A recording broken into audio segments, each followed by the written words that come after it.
Hello everyone, आज हम सीखेंगे कि a प्लस बी का square is equal to A square plus B square plus 2ab क्यों होता है।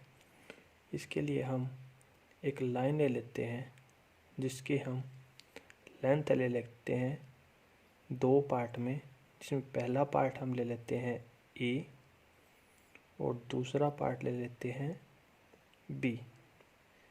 इसी प्रकार से एक लाइन इसके 90 डिग्री यानी कि इसके लंब एक और लगा लेते हैं इतनी ही लेंथ की, जिसका पहला पार्ट होगा ए और दूसरा पार्ट बी। इस प्रकार से तीसरी लाइन इसके ठीक समांतर पैरेलल लगा लेते हैं। उसी तरीके से पहला पार्ट ए, दूसरा पार्ट बी हो जाएगा। और कंप्लीट करते हुए चौथी लाइन भी लगा लेते हैं। फोर्थ लाइन, पहला पार्ट ए, दूसरा पार्ट बी। इस प्रकार से हमारे पास चार लाइनों से बना एक स्क्वायर यानी कि वर्ग तैयार हो गया, क्योंकि वर्ग स्क्वायर की चारों लाइनें फोर साइड्स इक्वल होती हैं। हर एक की लेंथ हम मान सकते हैं a प्लस बी। इसी प्रकार से दूसरी साइड a प्लस बी, तीसरी साइड a प्लस बी और चौथी साइड भी a प्लस बी। इस प्रकार से हमारे पास तैयार हो गया है a प्लस बी साइड वाला एक स्क्वायर यानी कि वर्ग, जिसको हम लिख सकते हैं a प्लस बी का स्क्वायर यानी कि वर्ग।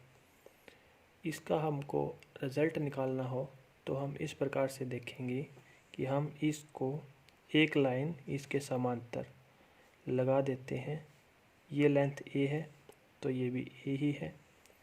इसी प्रकार से एक और लाइन लगा देंगे इसके समांतर। इसमें चार पोर्शन हो गए, पहला, दूसरा, तीसरा और चौथा। पहला पार्ट ये a है तो ये भी a ही होगा। अगर ये a है तो ये भी a ही होगा। इसी प्रकार से ये b लंबाई है तो ये लेंथ भी b ही होगी। अगर ये b है तो ये भी b पहले से ही है।